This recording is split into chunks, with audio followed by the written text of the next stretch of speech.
Welcome to Daily Wisdom, Walking the Path with the Buddha, a podcast shared by David Roylance. This podcast is dedicated to guiding you to completely eliminate the discontent mind and the suffering it causes by attaining enlightenment. Learn and practice the teachings of Gautama Buddha that will guide you to fully attain a peaceful, calm, serene, and content mind with joy. To support this podcast, visit patreon.com/support Buddha or visit buddhadailywisdom.com, where you will discover a full range of courses, retreats, and online learning resources to assist you on the path to enlightenment.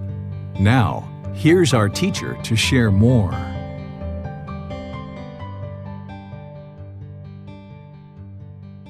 Sawadee Kap. Hello and welcome to Daily Wisdom, Walking the Path with the Buddha.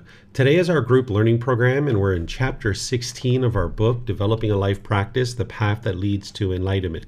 This chapter is titled Dissolving the Ego.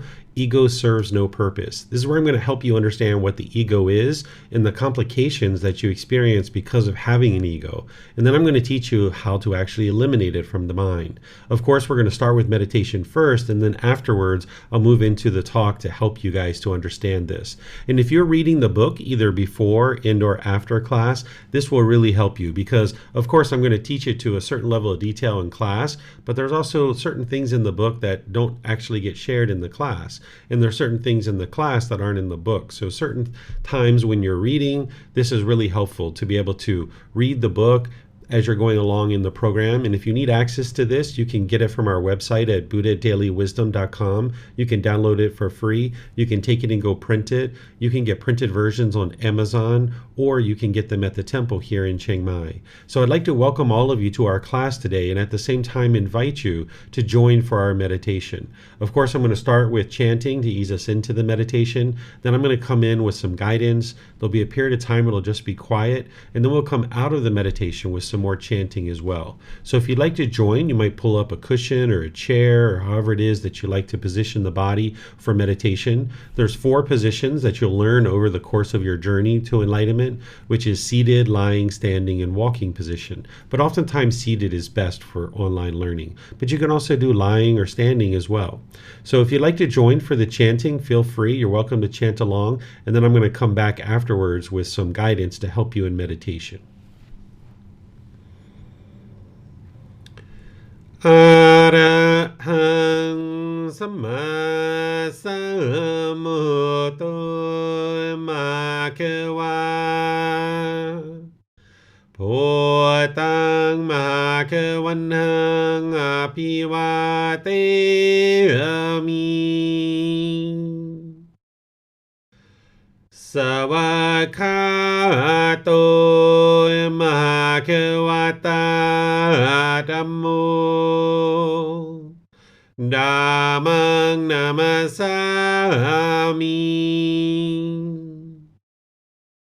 Supatipano Bhagavato Sāvaka Saṅkho Sanghang Namami Namo Tassa Bhagavato Arahato Samma Sambuddhassa Namo Tassa Bhagavato Arahato Samma Sambuddhassa Namo Tassa Bhagavato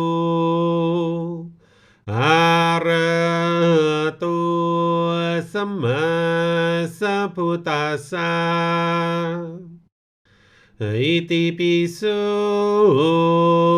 Bhagava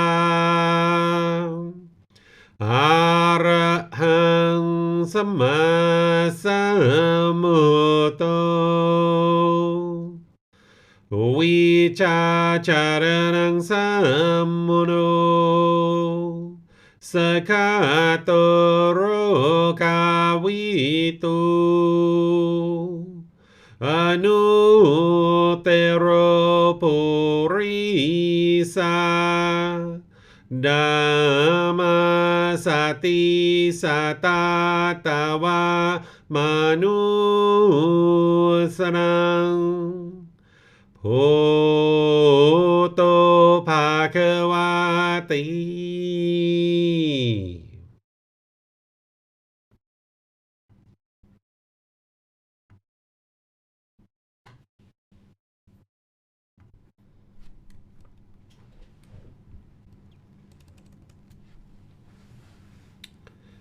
Okay, with the hands and arms and lower body comfortable, and the upper body erect. Just close the eyes and start breathing in through the nose and out through the nose.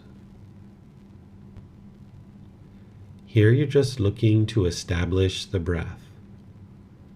A nice, natural, steady, consistent breath. Not forced or controlled, just a gradual inhale through the nose, experiencing the full breath. And then, whenever you're ready, exhale out through the nose. Breathing in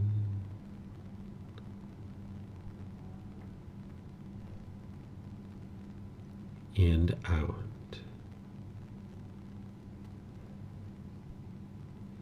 Breathing in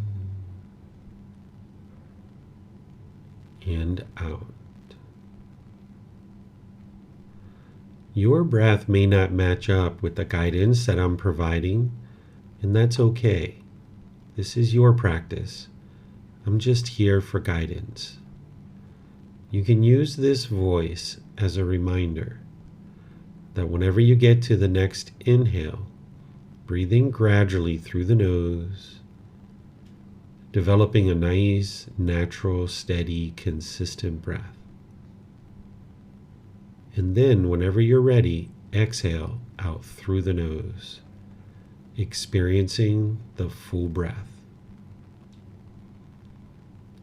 Breathing in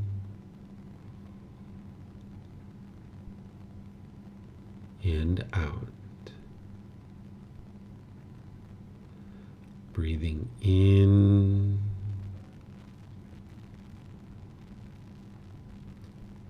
and out.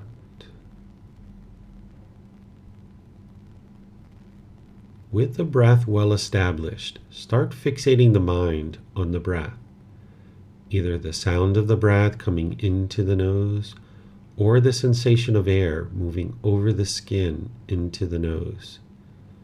The breath is the present moment. Fixate the mind on the breath, the present moment. Breathing in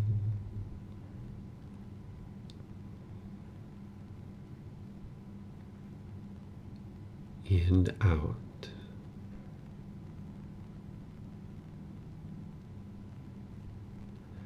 Breathing in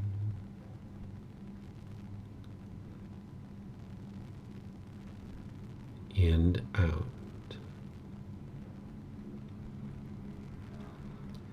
With the mind fixated on the breath, whenever you notice that it moves off the breath, cut that off, let it go, and come back to the breath, the present moment. No need to observe the thought, label it, judge it, analyze it, or even try to figure out where it's coming from. Whenever you notice that the mind is moved off the breath, cut that off, let it go, and come back to the breath, the present moment. Breathing in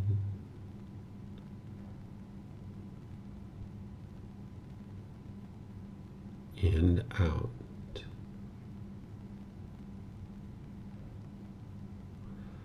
Breathing in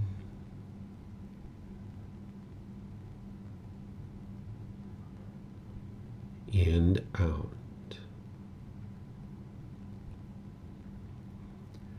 I'm going to be quiet now and let you do this work of focusing on the breath, cutting off and letting go anytime the mind moves off the breath. You have nowhere to go. There's nothing to do. No one needs you right now. This is your time to focus on the breath. Breathing in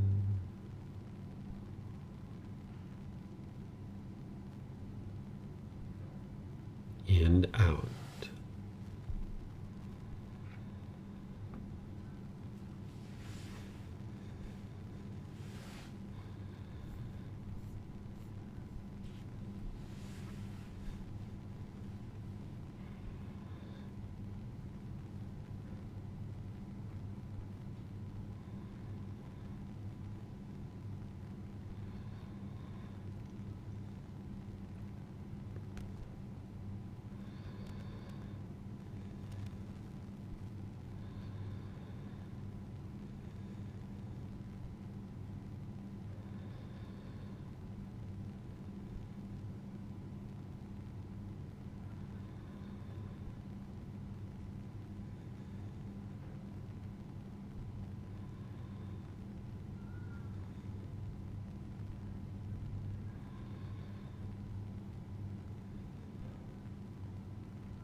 Arahang Samma Sambuddho Bhagava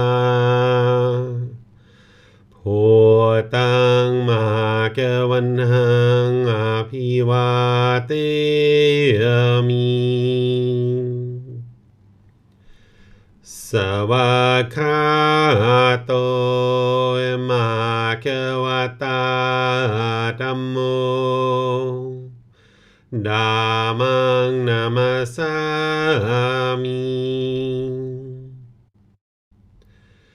Supatipano Bhagavato Sāvaka Saṅkho Saṅghang Namami Namo Tassa Bhagavato Arahato Samma Sambuddhassa Namo Tassa Bhagavato Arahato Samma Sambuddhassa Namo Tassa Bhagavato Arahato Samma Sambuddhassa Iti pisu Bhagava Arahang Samma Sambuddho Vicacaranang Sammuno Sakato Rokavito Anutero Purisa Dhamma Sati Satatawa Manusanang Bhutto Bhagavati.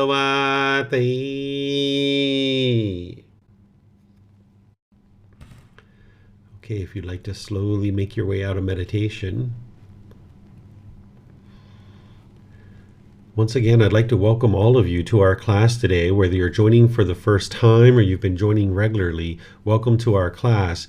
Today we're in chapter 16 of our book, Developing a Life Practice, The Path That Leads to Enlightenment.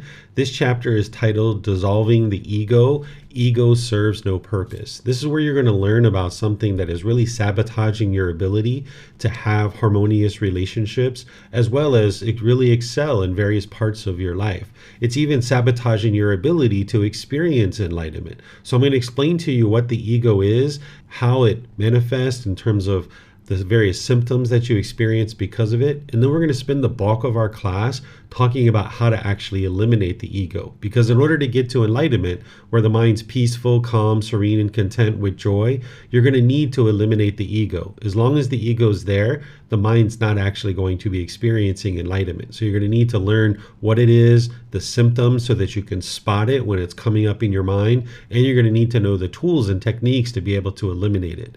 Just like always, if you have any questions, you're always welcome to ask those as we go through the class. If you're in Facebook, YouTube, or Zoom, you can put that into the comment section and I'll be sure to see that and then answer your question for you. And if you're in Zoom, you can electronically raise your hand, ask any questions that you like by just opening up your microphone. We'll be able to hear you, and then people will be able to hear you through the live stream as well. So the first thing to talk about is what the ego actually is. So let me help you to understand what it is. Because this word ego didn't actually exist during the lifetime of the Buddha, you won't see him using the word ego. But he does describe what we refer to as the ego, and I'll explain to you what that is. So he definitely taught to eliminate the ego. It's just that he didn't have access to this particular word because it didn't exist yet.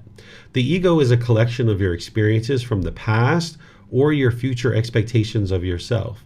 It's an accumulation of thoughts, ideas, and perceptions that you have of your self-image, of how you would like to be perceived by others in terms of your self-image, and the self-identity that the mind is holding on to. The ego contains arrogance, pride, judgment, measuring and comparing as if you're superior to people or you're inferior to people. This is actually just as dangerous. Putting yourself above people or below people is actually just as dangerous, because putting yourself below people, you might feel uncalm or shaken up because of this. So the ego is all of these things together that I'm just describing, and it's inside the mind, and it can actually be eradicated because it's impermanent and it's not needed. It serves no purpose whatsoever. But during the lifetime of the Buddha, like I mentioned, this word ego didn't exist. So there was two things that he was describing that he identified in the mind that we refer to as the ego. And it's important to understand them in the way that the Buddha taught them, because these two things that we're combining and describing as the ego, they actually have different symptoms, and there's different techniques in order to eliminate them. If you've been studying with me for any amount of time, you might remember that I've discussed the 10 fetters. These are the 10 individual pollutions that the Buddha discovered in the mind. And he called them fetters because during ancient times, they would put a shackle and a chain and a ball around a prisoner's leg and keep them in an open field and keep them confined to a certain area. Where today we put prisoners in jail cells or prison cells, during the ancient times and during the lifetime of the Buddha, they would put this shackle and chain and ball around your ankle, and this is how you were confined to a certain area, and this was called a fetter. So these 10 pollutions that the Buddha discovered in the mind, he referred to them as 10 fetters or taints or defilements. And this is what's keeping the mind trapped in that unenlightened state. And what you're doing on your journey to enlightenment is you're working to understand what these are and actually eliminate them. And all the tools and techniques that the Buddha teaches is to purify the mind of these 10 fetters. So there's 2 fetters that are actually involved in the ego and what we refer to as the ego. The first one is called personal existence view, and the other one is called conceit. So I'm going to describe what these two are, helping you understand what they are, and then the symptoms that you're going to experience because of them. Then we're going to talk about some of the complications that you experience because of these, and then we'll talk about how to actually eradicate them. And remember, when you're learning the teachings of the Buddha, nothing is about belief. So as I'm describing what it is that these 2 pollutions are, it's helpful for you to learn intellectually and understand it, but then also start reflecting, because some of the examples that I give you are things that you've actually experienced in life. And then you can independently verify and confirm for yourself that your mind actually has these pollutions. You need to be able to see that clearly of what these pollutions are, understanding the description of them intellectually, but then using that to reflect and be able to confirm that yes, these pollutions are actually in your mind, because some of the examples that I'm explaining to you are things that you've experienced or you know other people have experienced. And then ultimately, once you've learned and reflected, then you start practicing, meaning you implement the solutions that I'll share with you about how to actually eliminate and dissolve the ego. So this first fetter that is combining to what we refer to as the ego is called personal existence view. This is where the mind has confusion or misunderstanding. It has a lack of wisdom. It has a misperception. It thinks that this body is you or this mind is you. And because of that, clinging and holding on to the body, wanting to be perceived in the world a certain way, the mind, when it experiences agreeable contact, it experiences pleasant feelings. Or when it has disagreeable contact, it experiences painful feelings. So for example, if you're clinging to this body or the self-image, if you spill spaghetti sauce or chocolate ice cream on your clothing in a social situation, you'll feel embarrassment because the mind is clinging to this body, wanting to be perceived in the world a certain way.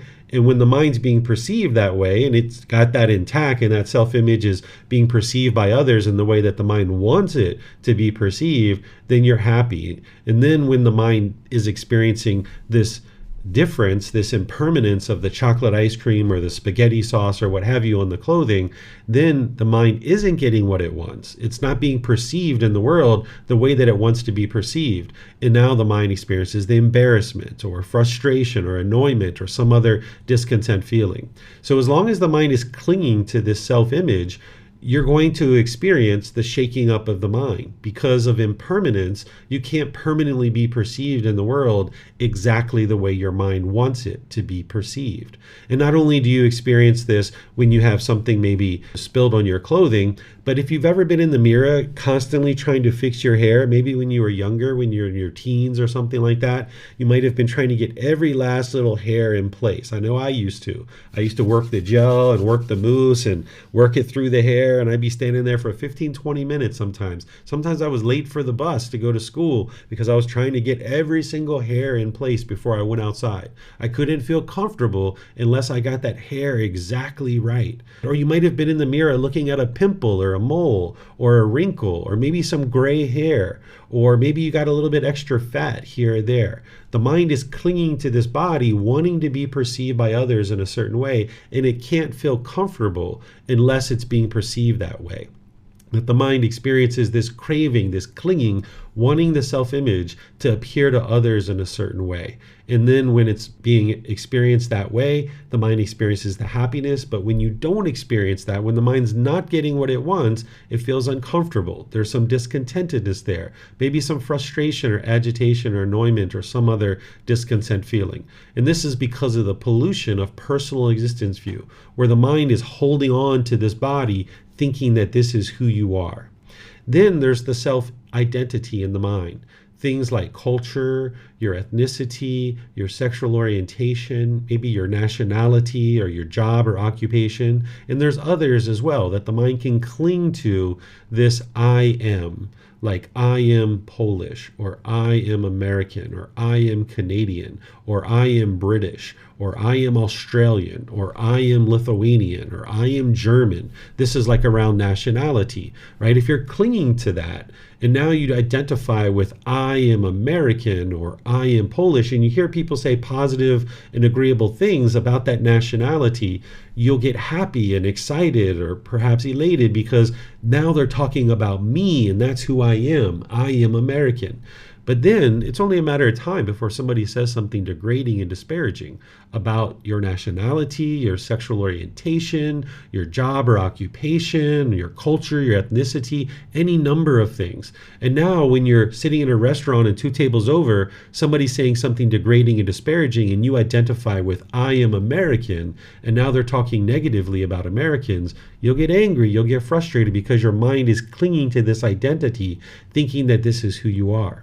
If you've ever been in a relationship with a boyfriend or girlfriend and you cling to the identity of I am a boyfriend or I am a girlfriend, when you guys were together and that identity was in place, you might have felt fine, you might have felt whole. But then when you guys separated, you might have really struggled during that time because now the mind is confronted with I am single. And the mind doesn't identify that way. The mind identifies with I am a boyfriend, I am a girlfriend, I am a husband, I am a wife. And now when I am single is being experienced, the mind is uncomfortable with that. And the mind's lack of wisdom thinks the way to solve this is to hurry up and get right back into another relationship. So you might have found that when you broke up with a boyfriend or girlfriend, you might wanted to feel like you wanted to hurry up and get right back into another relationship again. This is that craving, that desire, that clinging and holding on to the self-identity. Or say you were in a job or occupation. Maybe you were doing something for an extended period of time and your mind identified with that as who you are. Like I am a taxi driver, I am a food server, I am a police officer. And now let's just say that identity of I am a police officer is in the mind, and now maybe you get injured or you lose your job or you retire or something like this.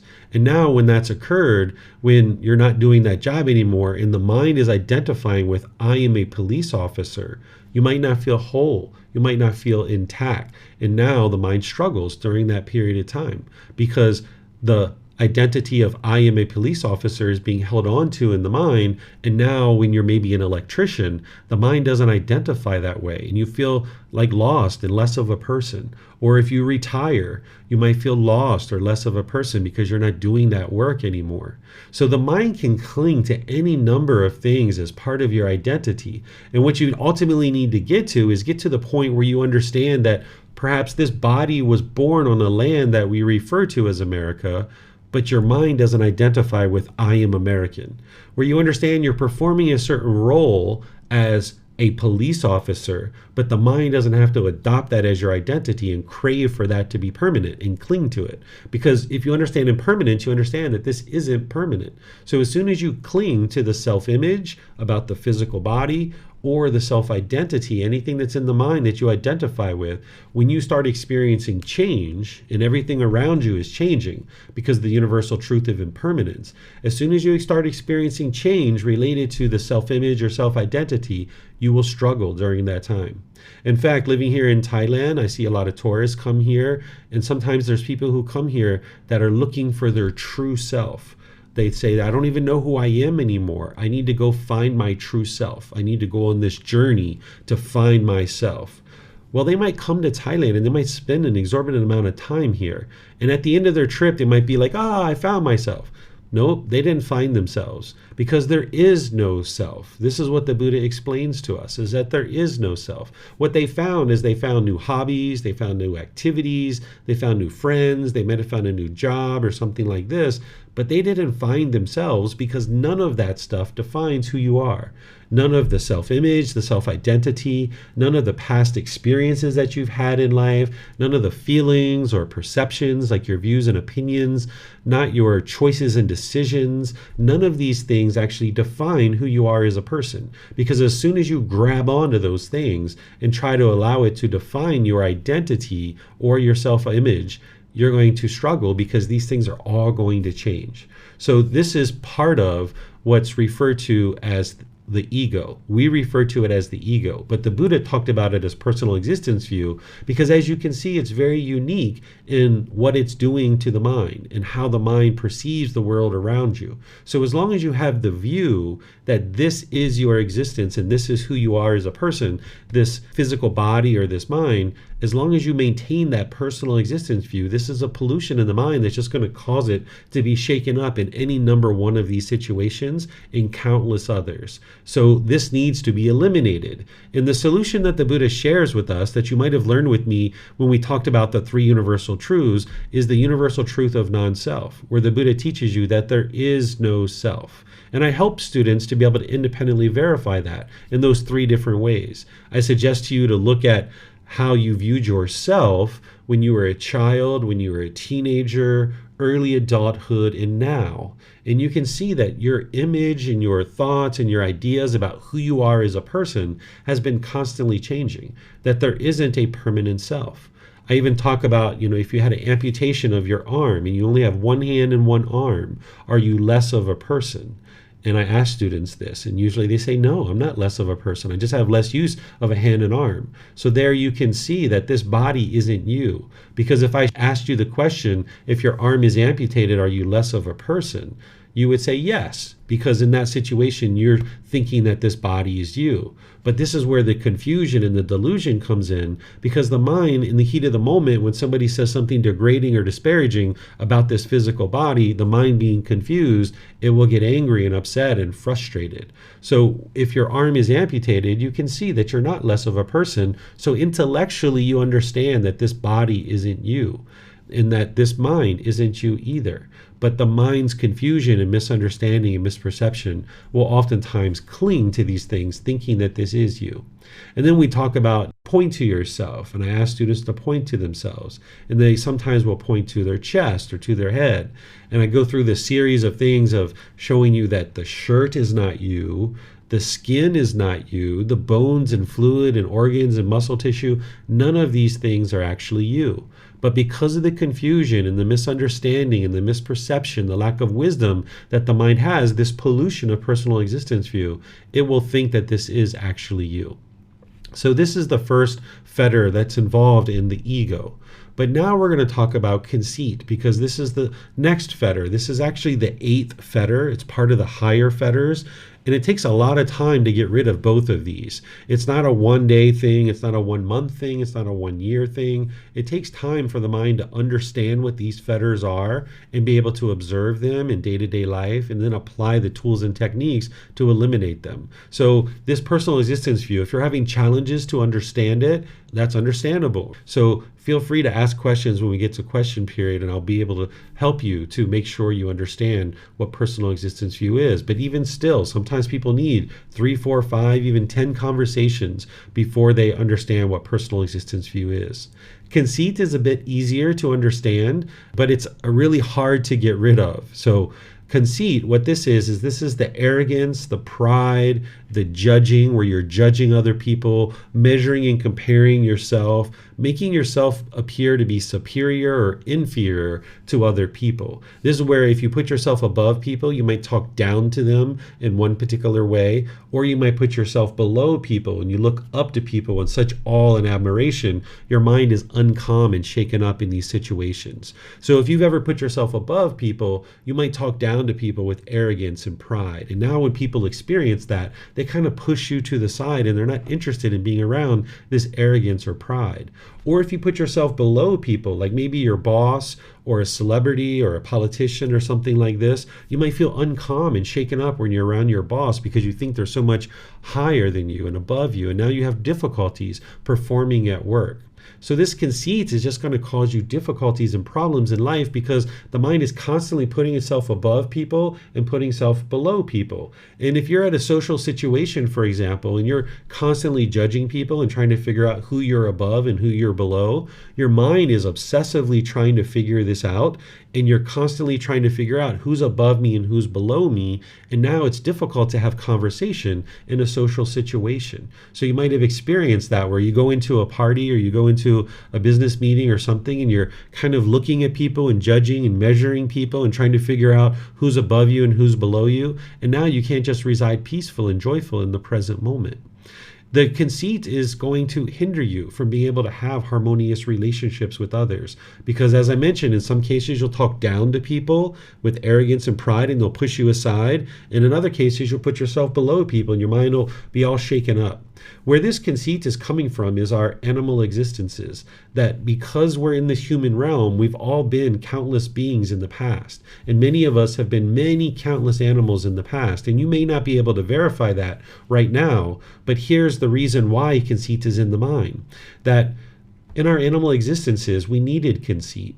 That when we were in a pack of wolves, we needed to know who's the alpha male and who's the alpha female because they're teaching us how to survive. If we didn't know who the alpha male and alpha female was in our pack of wolves, we wouldn't have learned how to hunt and we wouldn't have learned how to survive. So we needed to know who was above us and who was below us. And the same thing's true when we were in a herd of elephants. We needed to know who's the matriarch of our herd because she's going to show us where to eat. She's going to show us the watering holes. She's going to show us the migration paths. And as we follow the matriarch of our herd, we're going to be learning about survival. So if we didn't know who the matriarch of our herd was, we wouldn't have been able to survive as a young elephant. And because we've had so many countless existences and many different animals, in each one of these animals, there's a pecking order. When the mind comes into the human realm, the mind retains part of this consciousness. Even though it's a completely different consciousness and you're now in a human existence, the mind is conditioned by these countless existences in the animal realm. And now in the human realm, we retain this conceit. And now the mind is constantly trying to figure out this pecking order when you're around people, putting yourself above people and putting yourself below people. But in the human realm, we don't need conceit. We don't need it in order to survive. In fact, it's just hindering you from being able to have harmonious relationships. So it's important to be able to understand what it is so that you can eliminate it from the mind. So before we go any further, let me just pause here and see if we have any questions about personal existence view or conceit, understanding what it is. And then I'm going to talk here in a little bit more about the complications that you experience, and then we're going to talk about the solutions of how to eliminate it. So if you have any questions on what personal existence view is or conceit, these two pollutions or these two fetters, let me know and then I'll be able to answer those. You can put it into Facebook, YouTube, or Zoom, or you can raise your hand in Zoom and ask any questions that you like. So it looks like Jacob has a question. If you'd like to go ahead and unmute, sir, you can ask your question. Yes, David, I got a question. Is parents' conditioning will be considered as conceit? Because obviously when we are kids, we look up to our parents, right? Because we have to. And they condition our mind in specific ways, just as our surroundings, society, movies, everything. So its parenting will be considered as conceit or part of conceit? So the mind does acquire conceit and accumulate more and more of it as you go through life based in what you described. Like when you're in a parenting role, if a parents take a very dominant, very controlling role in the relationship with their child and they talk down to their child, then yeah, the child's mind gets conditioned to have this conceit. And it's not that we should blame our parents or think of them as being at fault, but this is part of what contributes to the conceit being developed and retained in the mind, in this ego. But as a wise parent who is learning the path to enlightenment and eliminating conceit, you don't actually need to have that type of relationship with your child. You don't need to have this dominant role in your child's life in order to guide them and nurture them and help them to grow in the world. But oftentimes, because of the parents' conceit, they don't know how to parent in any other way because they were maybe parented that way as well. But let's just say somebody gets to enlightenment when their child's like 4 or 6 or 7 years old. This parent, having gotten to enlightenment and eliminating their own conceit, now they can have a relationship with their child where there isn't conceit involved, and now their child can learn how to have a relationship with others without conceit. But what you're describing is a contributing factor to the mind acquiring conceit. But ultimately, it's up to each individual that you're choosing to acquire conceit as part of your journey in life, because you can choose with wisdom not to have conceit if you gradually gain the wisdom of how to eliminate it and then practice in a way where there is no conceit. Thank you. Yes, you're welcome. I got one more question about the first part, the personal existence view. Sure, go ahead. Yeah, because I was introduced to something similar before, but I'm not sure is that gonna be what we're talking about, or is that a completely different thing.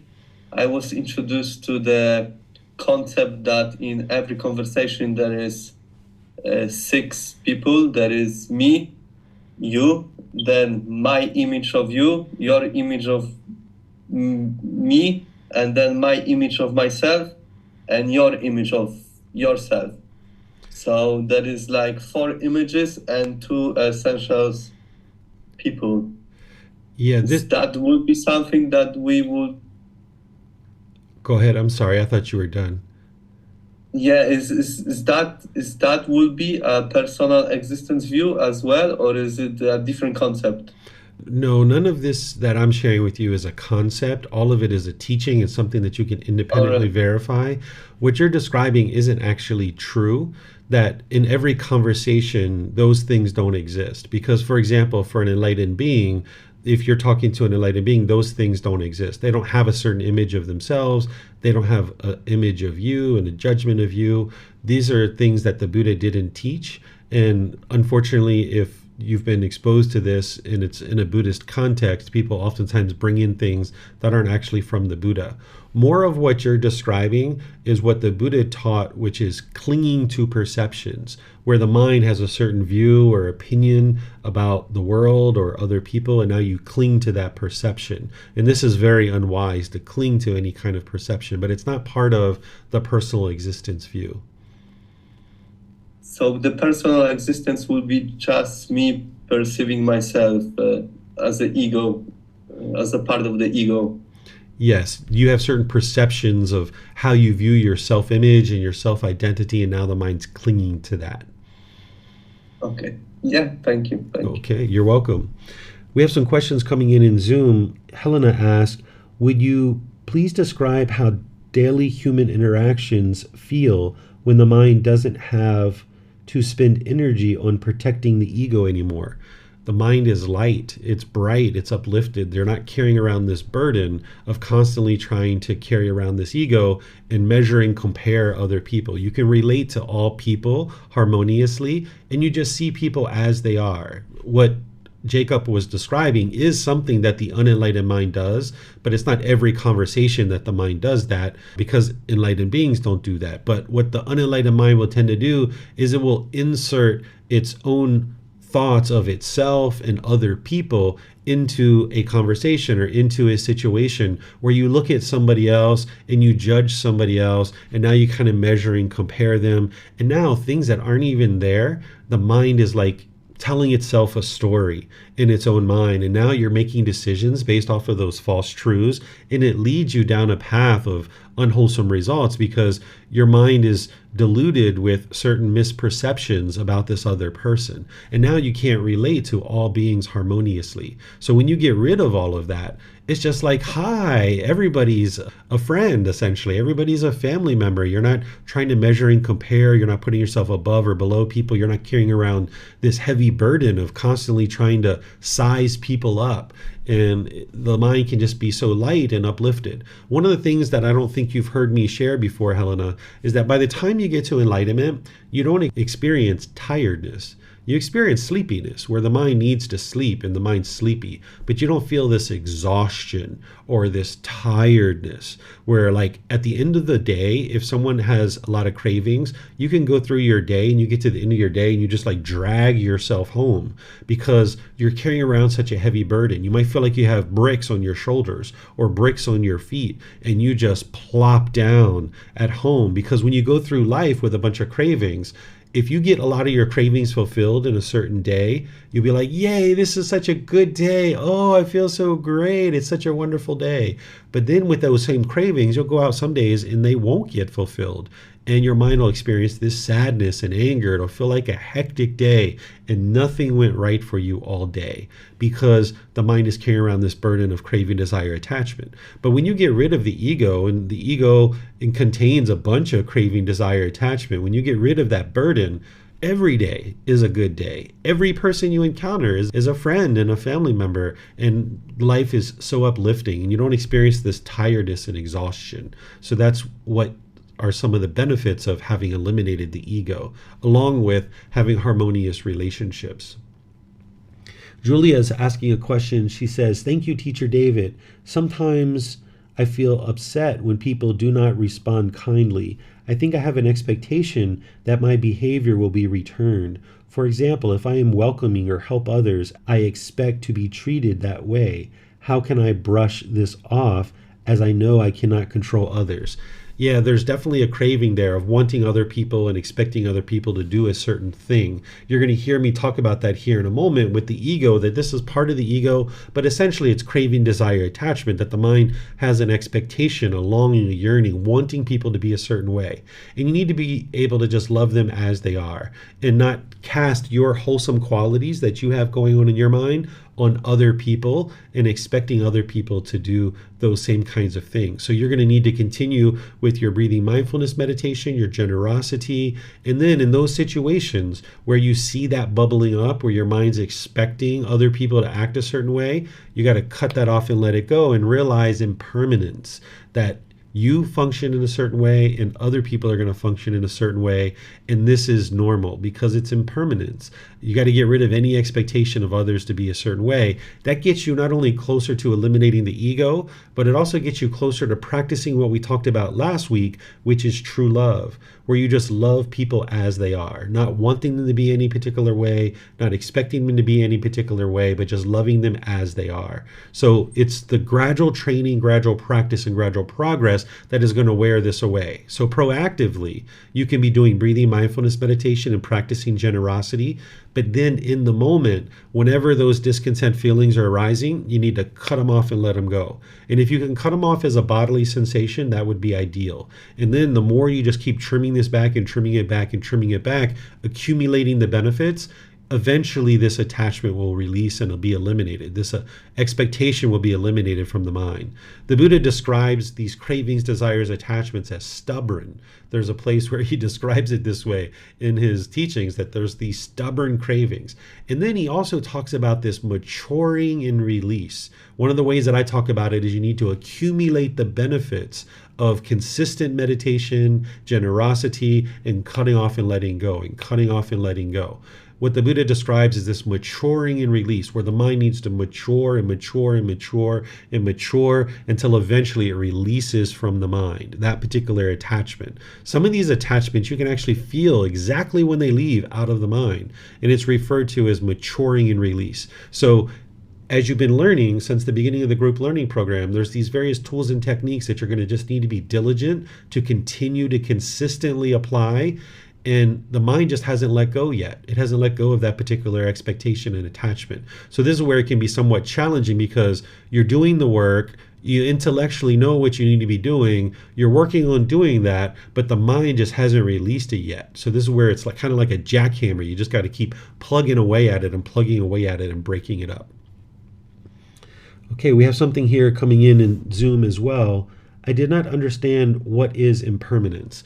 The universal truth of impermanence is something that I teach at the very beginning of all the foundational programs, where the universal truth of impermanence is explaining that everything around you is constantly changing. There isn't this constant fixed state. So the weather is constantly changing. The physical body is constantly changing. Your bank account is constantly changing. Your relationships are constantly changing. Everything around you is constantly changing. This is a universal truth. And this is so important to understand because the unenlightened mind is craving permanence. It's wanting things to be permanent, but yet you live in an impermanent world. This is why when you were together with a boyfriend or girlfriend, you felt pretty good during that period of time. But then when you guys broke up, the mind struggled during that time because it craved for this relationship to be permanent, when in reality it is impermanent. Or say you were having a brand new car and that car gets a scratch on it.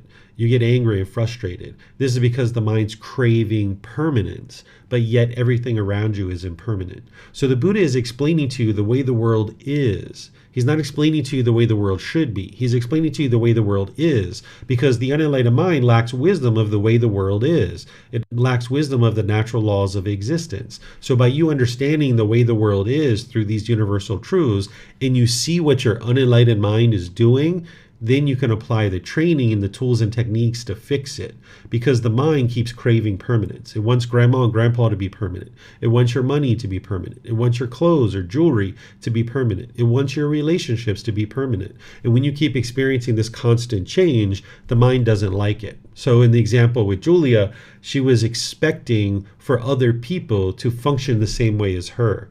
This is the craving for permanence. But she lives in an impermanent world, just like we all do, where things are constantly changing and everybody's going to be different in the world. So if the mind craves for others to be the same as you, then you're going to be discontent. You're going to be annoyed and frustrated and agitated when people aren't doing the same things as you. And this is coming from the mind's craving, desire, attachment, but it's also coming from the ego. Oftentimes there's multiple fetters involved in any one particular situation where there's discontentedness. So here in a moment, I'm going to describe to you some other things that the ego is doing and that's causing complications for you.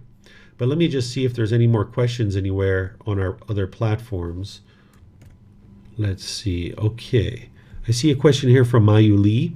Mayu Lee is asking, just recently, I had a random man that approached this being with compliment and asked for contact information.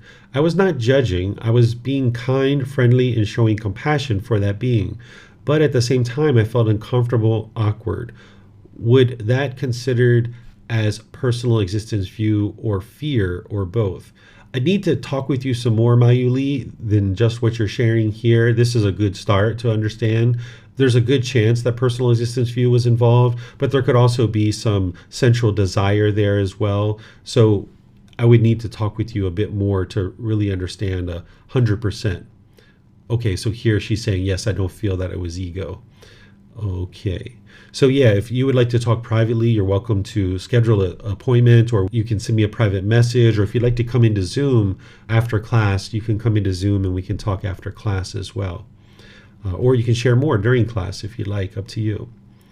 Okay, so I'm not seeing any other questions anywhere. So let me talk to you a bit more about what the ego does, because now that you understand there's this personal existence view and conceit, whenever I say the word ego, I'm talking about both of these things together. These are some of the things that the mind is doing because of its ego. The ego stands in the way of you seeing true reality, that when you meet other people, that you might be judging their unwholesome qualities. You might be looking at them and thinking that certain unwholesome qualities that you're seeing in them, you might be thinking that it's actually coming from that person when in reality it's coming from you.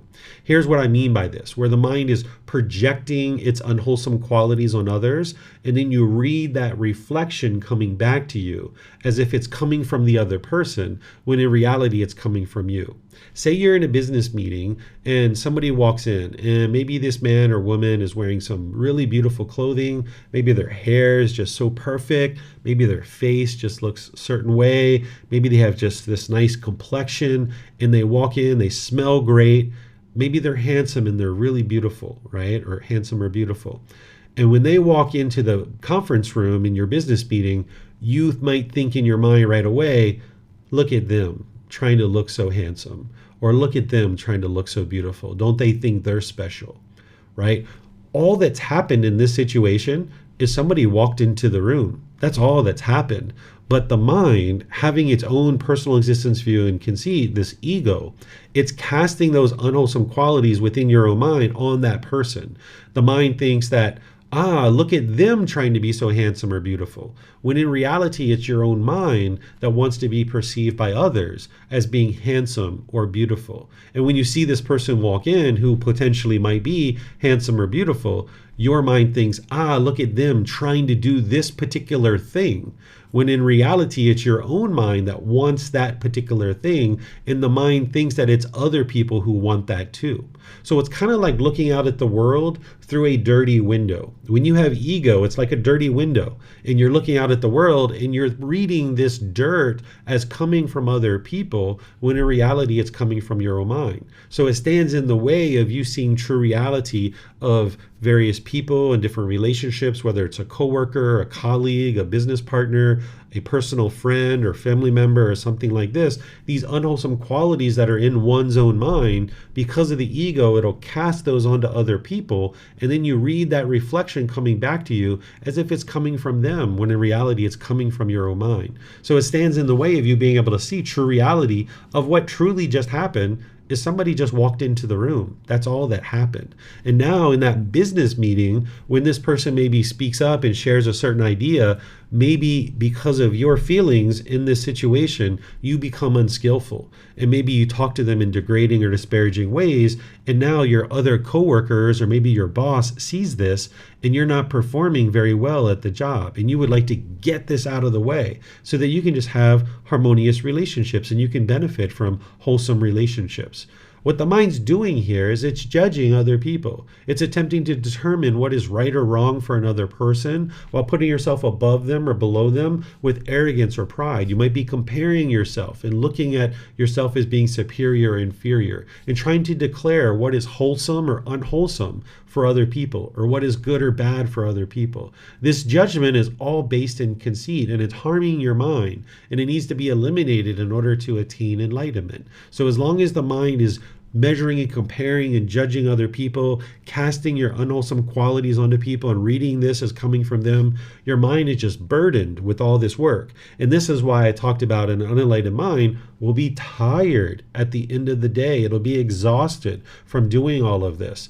When you get rid of all of this, your mind can be at ease. And this is why you can have sustainable energy all through your day. What essentially the mind's doing here is clinging to its perceptions. What a perception is a belief or opinion about how things seem to be in the world. And it may or may not even be true. We might refer to these as assumptions. That if somebody forms an assumption in their mind and they cling to that, or they cling to a perception, now you're making decisions based on false truths that you don't necessarily know what's actually happened. Here's one of the ways that I typically will teach what a perception is. If you were a police officer and you're being trained to be a police officer, you're being trained to not cling to your perceptions. Because if you cling to a perception, you could make a life or death decision that ends up with you being in a lot of trouble and a lot of difficulty. As a police officer, maybe you get a call over the radio that says, hey, there's a robbery down here at this convenience store and somebody's got a gun and we would like you to go down there and take care of it. And of course, they speak other ways, right? They speak in codes and all that kind of stuff, right? But nonetheless, they're asking this police officer to go take care of this robbery in progress, right? Well, let's just say the police officer shows up, lights and sirens are running. Maybe they walk in, they see that there's someone in a black hoodie with a gun standing over somebody, and somebody's laying on the ground with a gunshot wound and they're bleeding out on the floor, right? Well, if this police officer clings to their perceptions, they might walk in, assume that the person in the black hoodie with the gun is the robber, and they might pull out their gun and just start shooting that person. And what might have actually just happened is they might have actually shot the innocent person. That might actually be the cashier. The cashier might have, from the time the police officer was dispatched and arrived on the scene, the cashier could have managed to get the gun away from the robber and maybe ended up shooting the robber. And it's the robber on the ground. So if a police officer clings to their perceptions, they could make an unwise decision and just rush in there and start shooting somebody who otherwise is actually innocent. So what police officers are taught to do is to walk in, of course, with their gun drawn, put down the gun, police, put down the gun. Well, if you're innocent and you look and you see that it's the police, the first thing you're going to do is put the gun down because you're like, thank goodness, the police are here. Finally, right? But if you're actually the robber and you turn and you see the police, you're going to turn and you're going to point the gun at the police officer. And that's when the police officer is then going to shoot you, right? So as a police officer, you're taught not to cling to your perceptions because you can find yourself in a whole lot of difficulties. You need to investigate. You need to figure out what is going on here. And the way that you do that is through questions. You could potentially tell your child, hey, clean your room. I need you to clean your room. This would be really wise for you. Please clean your room, or whatever you say. And you go away, and 2 hours later, you come back and you walk into their bedroom, and maybe there's stuff all over the floor. And maybe your perception is they didn't clean their room.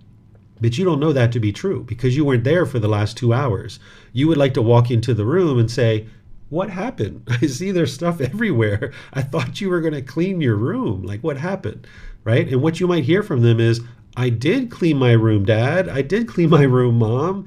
Right before you walked in, I bumped into that cabinet and all this stuff just fell all over the floor, right? Whereas if you just cling to your perception and you assume that they haven't cleaned their room, you might walk in there and start hollering and yelling and damaging your relationship because of the unskillfulness, because of the craving for your child to listen to you and your craving for their room to be clean.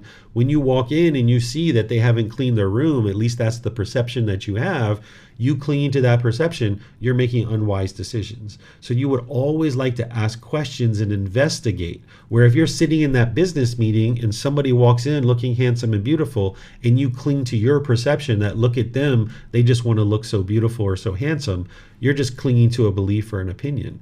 You haven't really developed your mind in a way that clears that out, and it doesn't allow you to cling to any particular perception. So these perceptions are going to be developed based in certain situations where other people are around, and your ego can be involved in developing your perceptions. And you would like to clear all of this out and not cling to any perception, that whatever you see is just what you see. What you've seen is somebody walked into the room. That's all that's happened. Anything else is just your mind telling you a story and clinging to that perception. And now you might start making unwise decisions that produces difficult circumstances in your life. So not only does the mind cling to perceptions, not only does the ego have these certain unwholesome qualities that it projects on others and read that as coming back from them when in reality it's coming from your own mind. But another thing that the ego does is there's certain wholesome qualities that you have in your own mind, and you might project those, and you want other people, because of your craving for permanence, you might want other people to do these same things too and be frustrated when they don't do it. Let's just say your mind identifies with, I am vegan.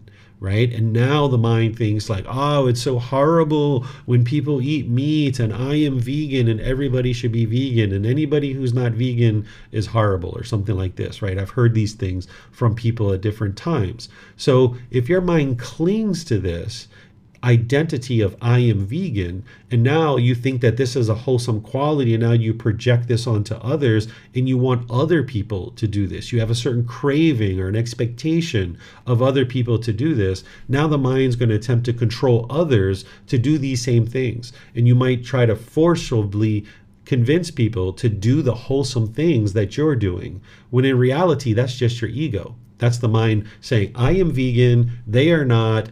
What I'm doing is better. I need to force this person to do things my way because what they're doing is wrong and what I'm doing is right.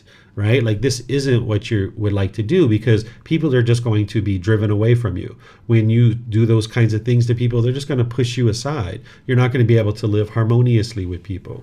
So what you might be coming to the conclusion of more and more is that the ego serves no purpose. It just stands in your way of having harmonious relationships. It's doing all these different things. It's sabotaging your ability to reside harmoniously with others. And it's sabotaging your ability to get to enlightenment. Because by the time you get to enlightenment, you're not going to be putting yourself above people or below people. You're just going to see yourself as a humble person. You'll just see yourself as being just like everybody else. Right? You won't necessarily identify with I am humble, but the mind will have been humbled where you'll just see yourself as everybody else. That while other people might judge you or other people might see themselves as being above you, you don't see it that way. Your mind will have to have eliminated that. And it takes many months and many years to train the mind to do this. So you gradually chip away at it. So what I'm going to do is I'm going to share some tools and techniques to be able to help you learn how to get rid of personal existence view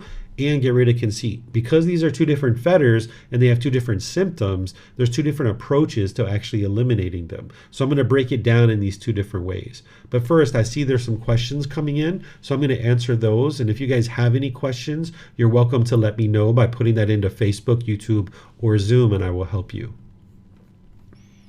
Okay, so Helena has a question. How does others' professional career typically evolve as they gradually dissolve the ego? Thank you for all the patient answers. So as somebody dissolves their ego and they learn how to relate to everybody harmoniously, they're going to find that it's more easy to actually progress in their career. Because when you're degrading and diminishing other people and you're putting other people down, this is only going to result in those same things occurring for you, that people are going to try to push you down, right? If you have all this boastfulness, you're puffed up, you're egotistical and going around and trying to show off to other people, people aren't going to like that and they're going to try to actively push you down. And it's going to hinder you from being able to excel in the workforce. But by you being humble and being able to relate to all beings harmoniously, you'll see that a lot of people will be willing to work with you and people will be pleased to work with you. Because maybe as a boss, for example, let's just say if you don't have ego, you're going to listen to your employees, you're going to understand them, you're going to solicit their advice and their opinions, you're going to listen to what it is they have to say, and in certain situations where they share insight, you might involve some of their ideas into your plan of how you're going to execute a particular project. And now your employees are like, wow, the boss listens to me. Wow, the boss doesn't think he's above me or she's above me. They see me as a human being and they are taking heed to my advice. They, look at my ideas and my opinions as being valid and important.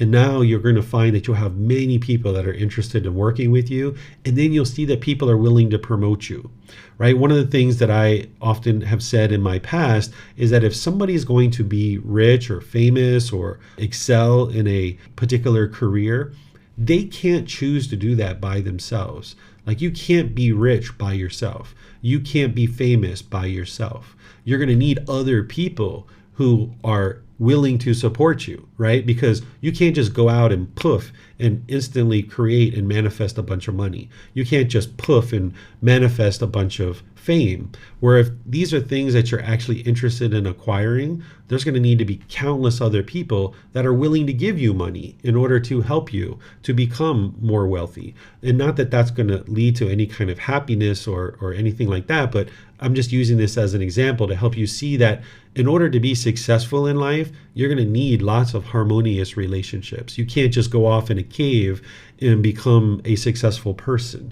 You're going to need to have harmonious relationships. So while people think about success in terms of money or fame or things like this, I think of success in terms of, do you have harmonious relationships? If you have lots of harmonious relationships, you'll never have to worry about money. Never, because there's going to be plenty of people who are willing to support you. Whatever product you're selling, whatever service you're partaking in, there'll be plenty of people that are willing to contribute to that because you have lots of harmonious relationships. So if somebody stops focusing on money and fame and they start focusing on building harmonious relationships, which means you're going to need to dissolve the ego, that's where you can be really successful in life.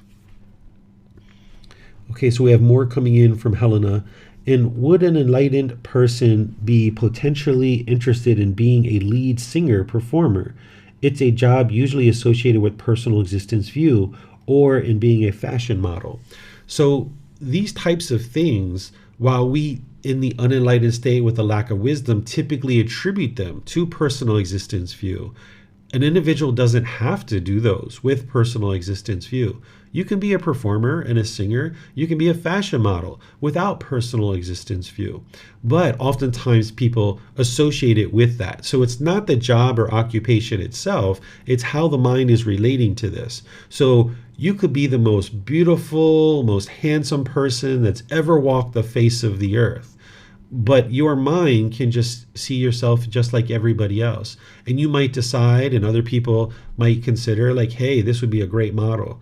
Let's see if they would be willing to be a model. And maybe that's what you decide to do. But as you're walking down that runway or you're having photo shoots, in your mind, you're not thinking of yourself of being above people or below people. You're just doing this work because this is what you enjoy. And you enjoy being able to provide this service of being a model. So it's not the job itself, it's not the object itself, it's about how the mind relates to this particular experience. So there isn't any one particular job that is personal existence view or isn't personal existence view, or is conceited or isn't conceited. Because, for example, depending on where you live, maybe if you interact with police officers, people might assume that police officers have a lot of ego because they go around maybe being boastful and arrogant, chest puffed out, and wanting everybody to bow down to them and be afraid of them. Well, there are some communities and some police officers that function that way. But there's other communities and other countries where police officers don't function that way, where they're quite humble and they're quite helpful and they're down to earth and they're very much about providing service to the public. So it's not about the job or occupation. That's just the mind being conditioned to think that way, that instead you can see that every person functioning in a certain job or occupation can do it in a unique way, and not everybody who's a fashion model has personal existence view. Just like every police officer doesn't have ego, or just like every singer isn't functioning through personal existence view. But I understand that that's what the mind will typically see, because that's probably a lot of the examples that you see in the world. You see a lot of people doing that, but that doesn't have to be the case. An enlightened being could be a singer or a performer or a fashion model. An enlightened being could surely do that. And they would do it really well because their mind would be very well trained. Okay, Jacob, you have a question. Go ahead, sir.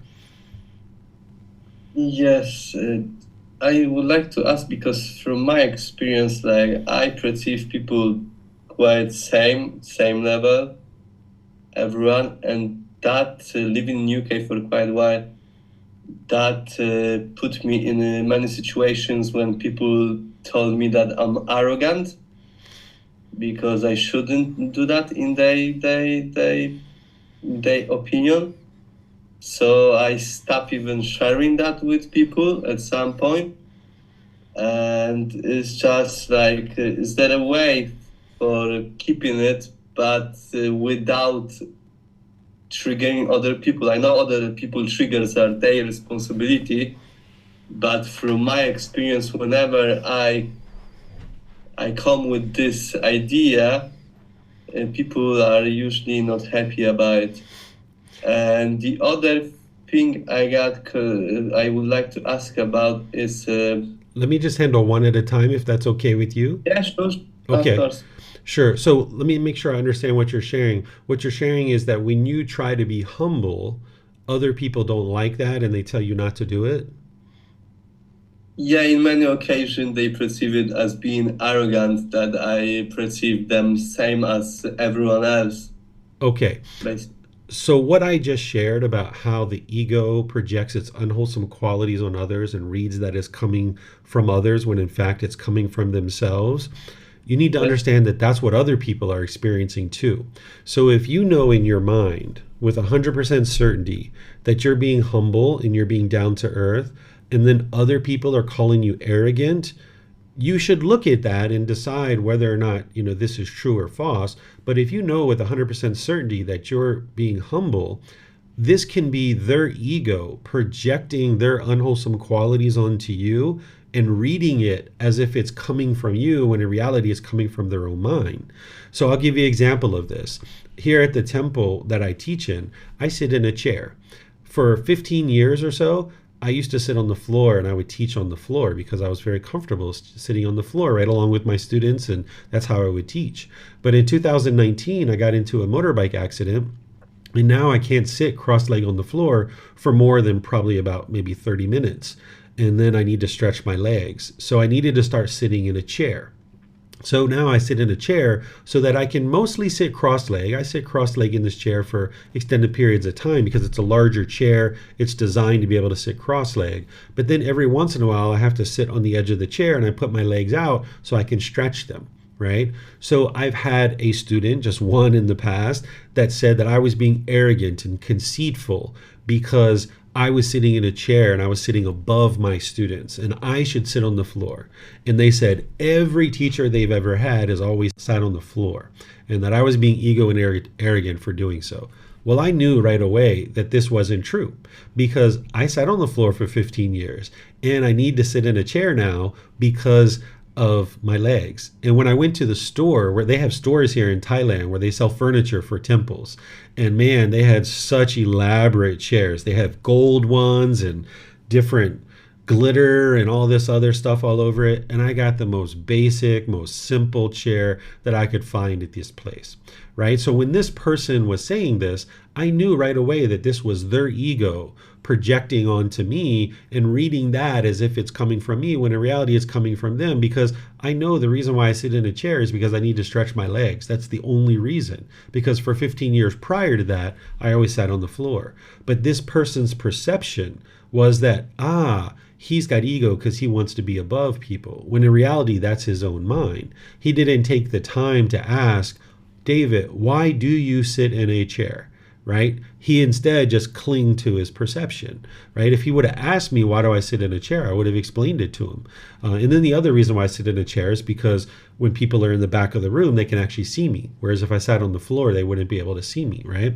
So you're going to see that this occurs. So if you're in a situation where you know that you're being humble, but other people are sharing with you that you're being arrogant and egotistical, look at that stuff. But at the same time, realize that this could be their mind projecting their unwholesome qualities on you and then reading it as coming from you when in reality it's coming from themselves. Particularly when people are giving you unsolicited advice. If someone's giving you unsolicited advice, this is actually their ego right from the beginning. If somebody steps into your life and says, hey man, you're being so arrogant and egotistical here, you got to change that and you got to do this and you got to do that. That's their ego judging you. They've already judged you as being one way or another, and now they're stepping in an unsolicited way and telling you what you should and shouldn't be doing. So right away, you know that this person has ego because you didn't ask for their advice. They're just giving you this unsolicited advice, and that's not the way that someone who has eliminated their ego functions. Someone who's eliminated their ego, they're not going to give unsolicited advice to somebody. So if somebody's giving you unsolicited advice, right away, you know that they have ego involved. So keep those things in mind. Continue to work on being humble and down to earth. But when other people are trying to tell you these kinds of things, you got to take it with a grain of salt, realize that it could be their own ego that is being experienced here, and still look at what it is someone's telling you. Even if it's unsolicited advice, it's wise to look at it later and reflect on it, but just realize that this is coming from their own ego. Yeah, but what if advice is brought in a manner way? Let's say, you have a conversation with someone and then in the middle, okay, but could I advise you something? Then that would be okay. Right. In that situation, it's not unsolicited. They've asked you, they said, can I share something with you that could be helpful for you? And then you say, yes, sure. In this situation, you're agreeing, you're saying, yes, I'm open to your advice. Because even me as a teacher of Buddhist teaching, students come to me all the time to learn and understand teachings. They sit in classes with me many, many days. They have personal conversations with me. I will oftentimes, when I'm kind of getting to know a student, I will say, are you interested in my advice on that topic? Or would you like to hear my thoughts on that topic? Just making doubly sure, even though they're coming to me, I usually will make doubly sure. So if you have a friend or family member or a coworker who's saying to you in an unsolicited way, here's some advice, right away that's their ego involved. But if they ask you like, hey, would you like to hear some thoughts and ideas that I have? In this situation, they're looking for you to open the door and to say yes and acknowledge that.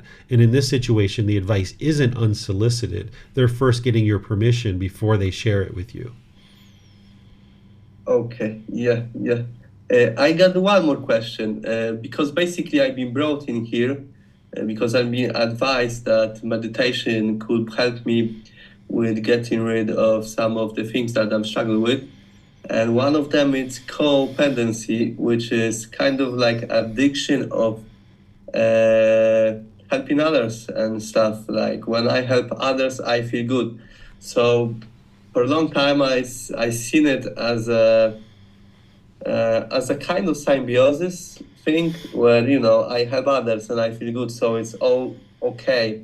But then I dive deeper into psychology and I realized that it kind of keeps me in a circle when I'm not really fulfilling myself, because there is always someone in front, if you know what I mean, Yeah. So what you're instead of me doing. Yeah. So what you're describing is what I would refer to as a craving to practice generosity, where you're giving and sharing your time, effort, energy, and resources. You're longing, yearning, and craving to help others. And even though it's a wholesome thing to be able to help others, you still need to do it from the middle way. That's what the Buddha is teaching you. Whereas if you're longing, yearning, and craving to help others, you're going to experience difficulties and struggles there because your mind is not in the middle. You're going to deplete your resources of your time, effort, energy, and resources. But then if you were on the other side of that, where you were indifferent and selfish and you could care less about helping people, that's not where you're interested in being either. You need to come to the middle way where you do choose to help people in certain situations, but realize that you can't do that all the time.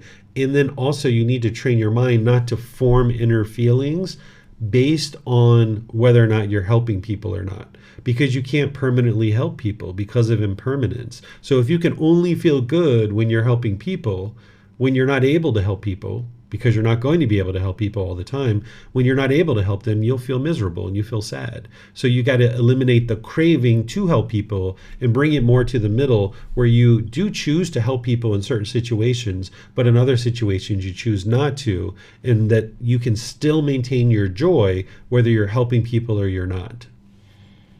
Yeah, that's basically what I was thinking, like trying to get to some healthy level of that, so I wouldn't sabotage myself in a way for others. Like I wouldn't sabotage my own progress, if that makes any sense. Yep. Just like you said, by giving the resources that maybe I supposed to keep for myself at the times, like time or efforts or any of these. So would you say that this course would help me with that in basic and the teachings of Buddha? Absolutely. That's what his whole teachings are about. And you're coming about 60% of the way through the program, which is fine because people will join at different times. But if you go back to looking at some of the videos that I've recorded, all these classes are live streamed. You can see that what you're asking about, I've actually already taught. But also what you could do is just keep on going forward in the program, because I'm going to restart it. Every 7 months, I restart it from the very beginning. So it's going to restart again in October. So another 2 months, 2.5 months, it'll restart from the beginning. But I've already taught what it is you're asking. So the teachings of the Buddha are specifically designed to accomplish what it is what you're describing, which is training to eliminate craving, desire, attachment. But you need to learn the wisdom of how to actually do that, which you don't have right now. Yeah, okay. Just one more question. This is the last one. lessons are only on Sunday and Wednesday, or they are like through the week, Sunday, Monday, Tuesday, Wednesday, and then it's off. I have different programs, different courses, different retreats. This program is each Sunday and Wednesday. This is where we go through this book chapter by chapter over a 7-month period. Then there's a course like I'm teaching starting tomorrow. It's a 5-day course where I'm teaching the Foundation and the Path to Enlightenment course. So it all depends what amount of time you have, and your ability to learn and grow, that you can take all these different courses and retreats and programs depending on what's best for your schedule and what works best for you. All right, so I'm thinking I'm on the wrong course because I signed out for a 30 hours course, which I believe was 5 days in a row. So maybe because of the times difference, I got mixed up. Yeah, Maybe, yeah. that starts tomorrow morning at 9 a.m. Thai time. So if you're in the UK then or Europe, that's going to be really early for you. But those morning sessions will be recorded. So if you don't make those morning sessions, you'll be able to watch them in the recording. But by the time we get to the afternoon sessions, you might be able to attend those live. Okay, thank you very much. I try to attend it live because I think it's 6 hours ahead, the Thai time. Yeah. So that would be like 3 o'clock in the morning for me. I guess, but I try to attend on those lessons.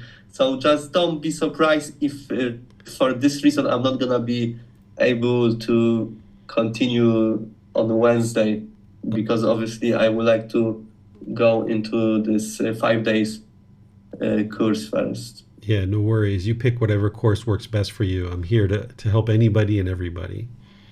Okay, thank you very much. Yeah. Thank you for your answer. Yeah, you're welcome.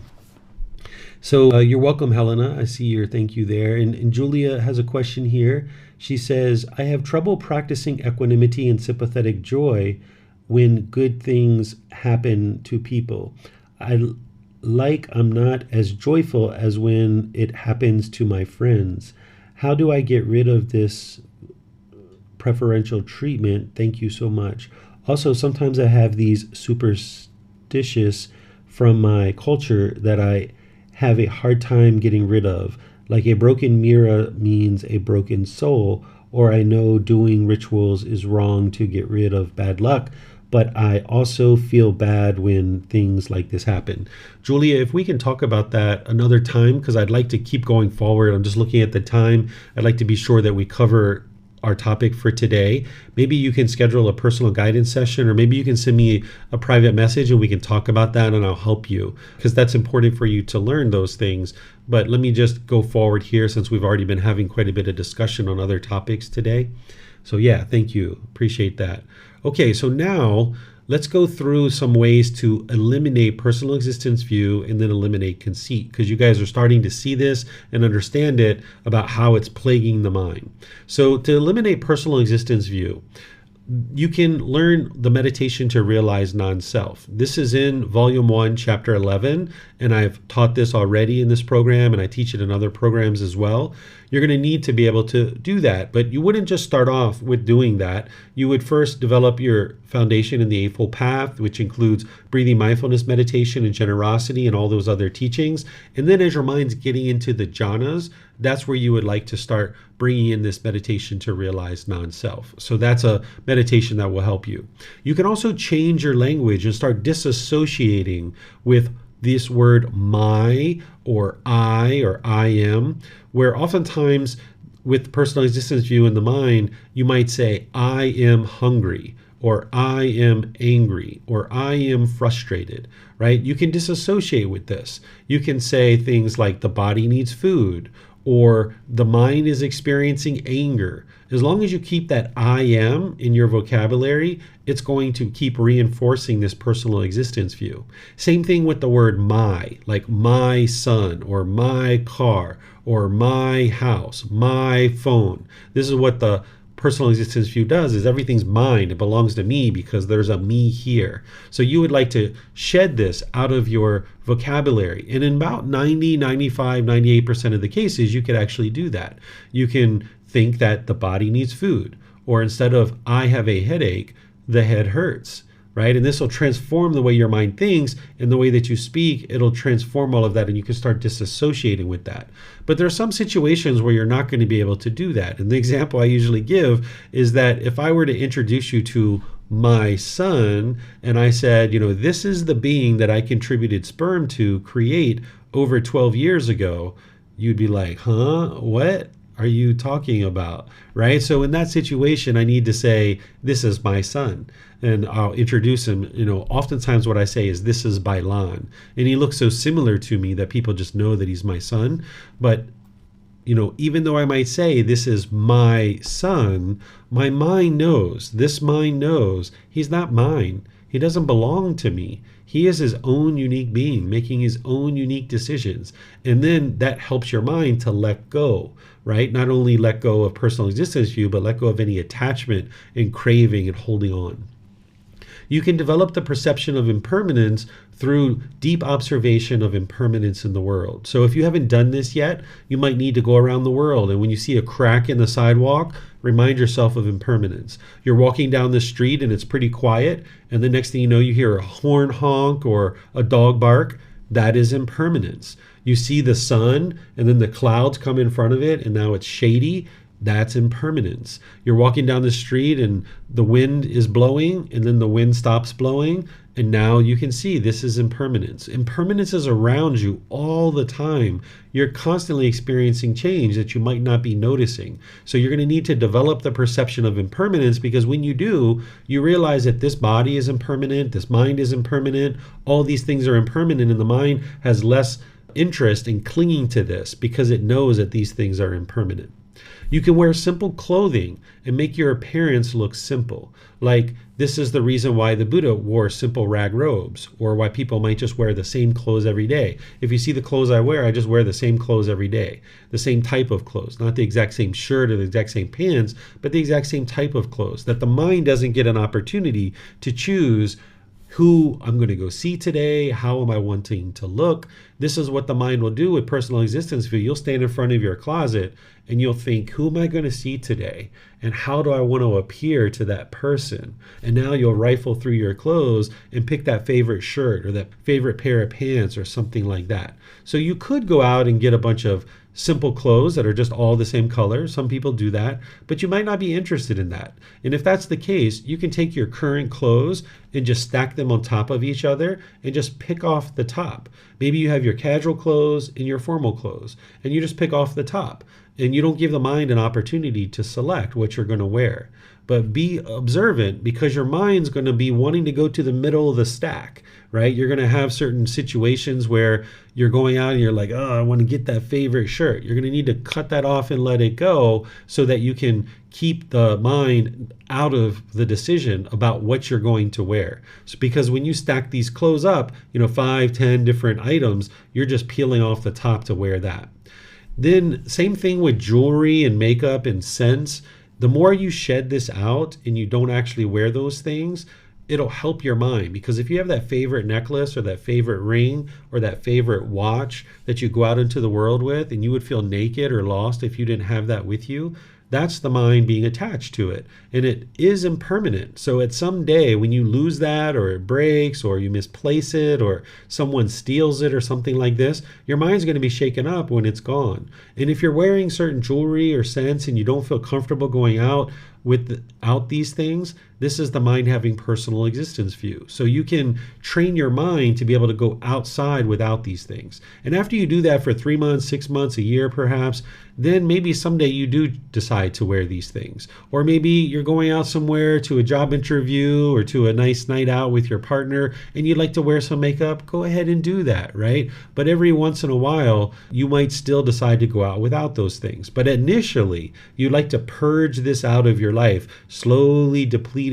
these things that are reinforcing this personal existence view, so that you can go out into the world and be comfortable without these things. You might even consider shaving your hair, either on your head or your facial hair.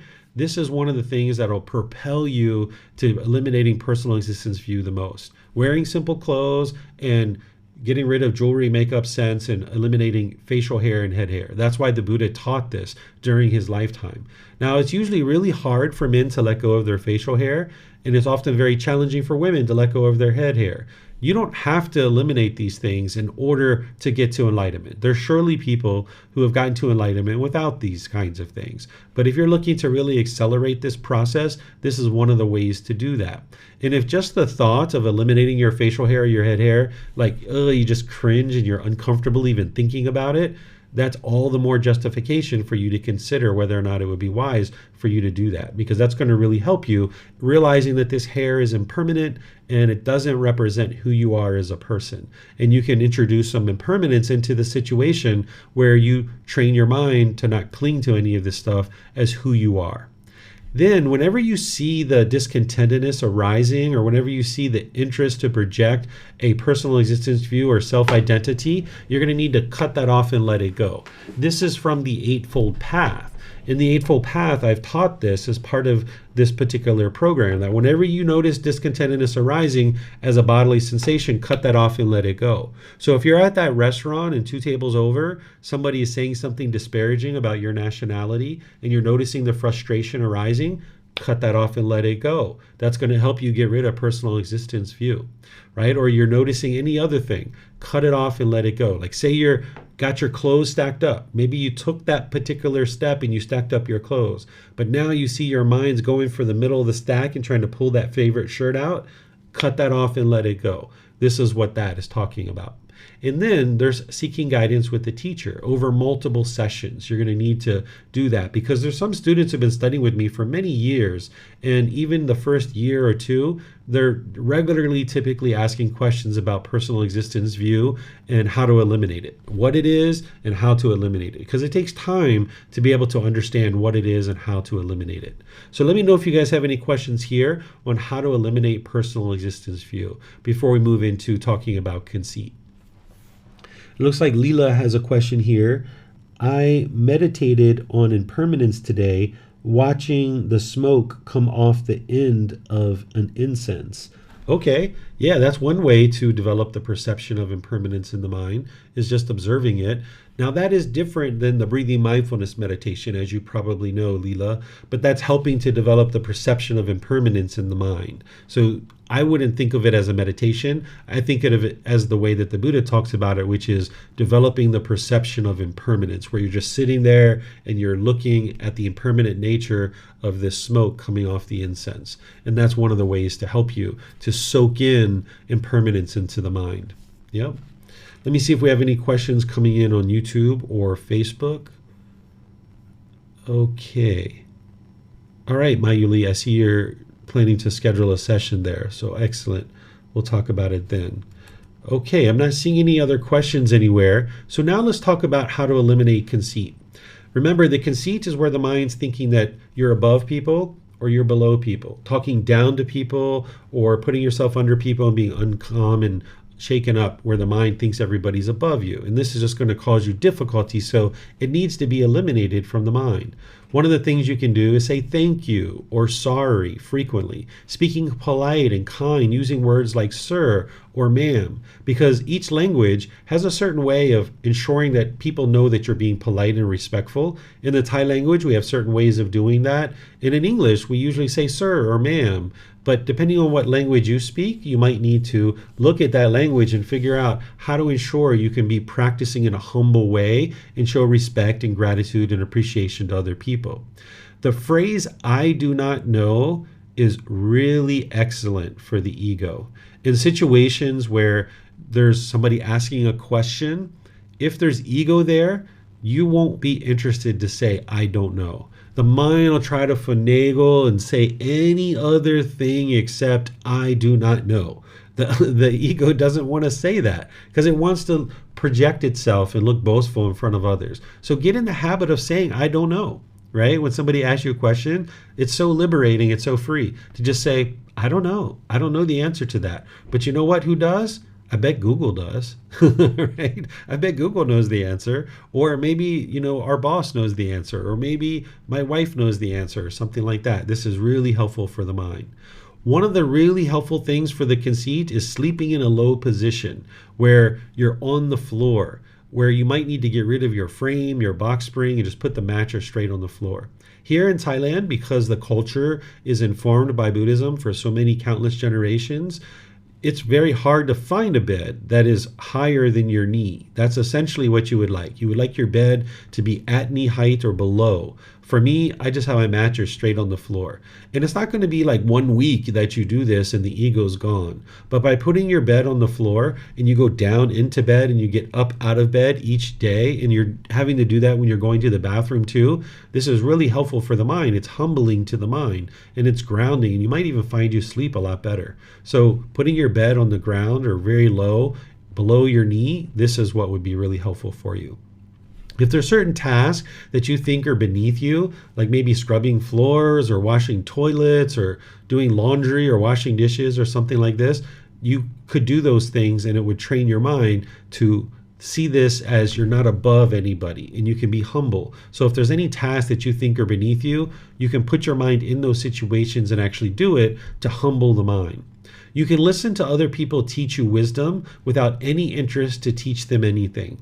And this is what you guys are doing now for the most part. You guys are listening to somebody share wisdom with you without an interest to teach that person anything whatsoever. So you would like to regularly do this, not just in these classes, but in other places as well.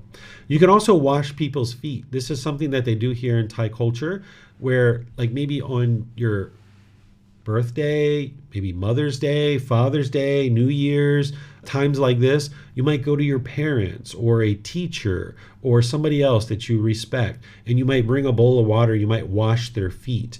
And this is a way of humbling your mind and also showing appreciation and gratitude. Because while you're doing this, you actually say some kind words like, Mom, thank you so much for giving me life. I appreciate everything that you've done for me in order to help me. You might disagree with some of the things that your parents have done. I'm sure you do. But regardless, your mom went through a lot of difficulties to bring you into the world. Every single one of us has a mom that carried us for a certain amount of time in their womb. And when we were brought out into the world, they went through a lot of pain and a lot of difficulties. So whether it's your mom or your dad or certain people that you admire or respect, you can wash people's feet and share some kind words with them with sharing your appreciation. And respecting somebody doesn't mean you're putting yourself below them. You can respect people without putting yourself below people. You can see this as an example in people's lives, how you can be respectful without putting yourself below people. So being humble and respecting people doesn't mean you're putting yourself below others. You can show respect and gratitude to people through a why. This is something that's starting to universally and internationally be understood as appreciation, as gratitude. Here in Thailand, they do this, and in other cultures as well. Here in Thailand, maybe 15, 20, 30 times a day, I'm going around whying people, whether it's at 7-Eleven, whether it's the food delivery person who brings me food, whether it's the people in our village or what have you. I'm constantly going around, whying people and bowing my head. And I even do this when I travel. When I go to America, when I went to Egypt a couple of years ago, same thing. I was bowing and whying to people, and they absolutely loved it. They thought it was wonderful. I wasn't doing it for them. I was doing it for my own mind. This is my practice. And I'm getting ready to go to Mexico here in about a month. I'll do the same thing there too. I'm not doing it for them. I know that this is universally true, and this is the way that I need to function in the world. And I have this permanent practice that I treat everybody the same. So just like I why to a person here in Thailand, I'm going to why to a person in Mexico too. Even I why to my son. My son sometimes brings me a glass of water, and I will why to him and say, thank you so much, sir. I appreciate your kindness, or something like that. I don't do it every single time, but every once in a while I do that, right? So you can do these kinds of things to integrate this humbleness in the mind, and that's what will gradually wear it away. You can practice generosity, loving kindness, and compassion. This will help humble your mind as well. You can eliminate judgment where you're not comparing others. So wherever you see that judgment coming up, you can cut it off and let it go. Be kind and gentle because you know it's the right thing to do, not because you want anything from anybody. Ask other people advice in what they've learned in life, and just listen without trying to prove anything to them. So if you're like in a social situation and people are sharing certain things about their life, If there's ego there, you might want to try to come above them, right? When you see somebody come in with their ego, your ego might say, oh, no, no, no, I want to be above them, right? So when other people have ego, just smile, right? No need for your ego to come out and try to knock them down. That would be unwise. So just listen to people, what they've learned, and just ask questions. This can be really helpful without trying to prove anything to them. You can help others without any expectation of anything in return for yourself. And seeking guidance from a teacher can help the mind admit to itself that it doesn't know everything in the world. And any time that you see arrogance or pride or measuring and comparing coming up, you can cut that off and let it go. That's part of the Eightfold Path that you're learning. And then seek guidance with teachers over multiple sessions. So I just went through this a little bit quickly because just looking at time, I like to try to keep the class to a certain period of time and being sensitive to your schedule. But let me see if you guys have any questions. We can go deeper into any of these if you like. Feel free to put that into Facebook, YouTube, or Zoom. Okay, I'm not seeing any questions anywhere. So what I'm going to do is I'm just going to end class here by thanking all of you guys for joining. I appreciate that you've decided today's a day that you'd like to learn the teachings of the Buddha. And at the same time, you're invited to attend these classes in the future. Next week, I'm going to be in chapter 17, which is titled Eliminating Fear. Are you really scared? Here I'm going to teach you how to eliminate your fears. There's certain specific things that you can do in order to actually eliminate your fears. And then as you guys heard, tomorrow I'm starting a course Monday through Friday, 9 a.m. to 3 p.m., which is a course I teach every month. It's the first full week of every month, which is the foundation and the path to enlightenment. This is essentially the first 2 months of the group learning program. So if you like a refresher on those kinds of things, you can either attend live or you can listen to the recordings. Or if you've never learned those at all, you can actually attend either live or listen to the recordings as well. And then of course you have the Pali Canon and English study group and all the times that we come together on Wednesday to be able to do meditation and open up to any questions that you guys have. So thank you all for joining for today, and perhaps I'll see you guys in one of these future classes. Have a very lovely and wonderful rest of your day. Take care and be well. Sawadee Khap. Thank you for listening to this podcast. To provide support for this podcast, visit patreon.com/support Buddha. To access more teachings, visit buddhadailywisdom.com. There, you will discover a full range of courses, retreats, and online resources to assist you on the path to enlightenment. Remember to establish a daily, consistent meditation practice, along with learning and practicing these teachings. A well-developed meditation practice is the foundation in which to train the mind to attain enlightenment.